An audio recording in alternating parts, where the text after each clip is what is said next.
Jaguar XF Review. Outgoing traditional Jaguar exec offers a lot of space and tech, and an appealing drive.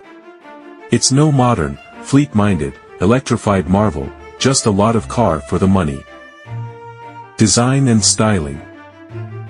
Has Jaguar finally got this car's specification and value positioning right, then, with only months of life left in XF production, and so many fleet buyers now wedded to the low-emissions electrified powertrains, with which it can't compete? Ironically enough, it certainly looks like it. Suffice it to say, there's no plug-in hybrid model here. The 2.0-liter four-cylinder Ingenium diesel powering our test car is the most economical, and the cheapest engine in the new XF range, for which is claimed a WLTP combined fuel economy of up to 56.9 miles per gallon, D200R Dynamic S Saloon, and CO2 from 130G/km. Jaguar has deleted the old AWD diesel model, so its P250 and P300 turbocharged petrols are the only other engines available. Neither has the mild hybrid assistance of the D200, though, and only the P300 adds four-wheel drive. Interior. On the inside, the revised XF gets a smattering of extra standard equipment, heated mirrors, better seats, and digital instruments.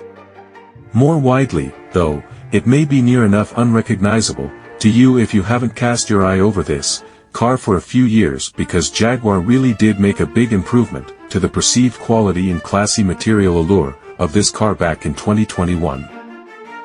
The tastefully dulled, subtly sculptural chrome trims immediately catch your eye, but when you explore the darker corners of the driving environment, you find matching perceived quality in other places, too. The various clusters of buttons and knobs on the steering wheel and the center console are much more neatly presented and better finished than they used to be as well.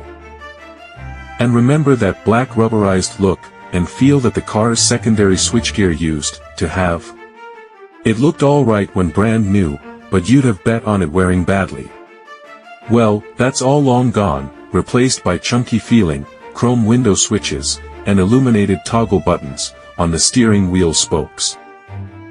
The Pivi Pro infotainment screen, meanwhile, 11.4 inches on the diagonal, a lot squarer of aspect than the old car's setup, and with a slightly convex display that makes it appear to hug the curve of the dashboard quite nicely, is also very creditable. It's standard on even entry-level S-grade cars, as is Jaguar's digital instrument pack, which is also very good. And it's easy to use, fully furnished for wireless device mirroring compatibility, and both reliable and robust with its software. The line of shortcut buttons on the margin of the display, and the easy configurability of the home screen to suit the functions you access most often, are as key to this as the system's responsiveness. Boot space on the Sport Brake version is a very useful 550 or so liters up to the window line, although you lose the car's underfloor storage if you go for a mild hybrid diesel, which carries its 48V battery and power inverter under there, whereas you'll keep it if you have a P250 or P300 petrol version. Engines and performance. JLR's gently hybridized Ingenium diesel 4-pot retains the occasional funny driveline engagement when you're just tipping into the throttle pedal as it juggles that transient blending of its electric and combustive power sources.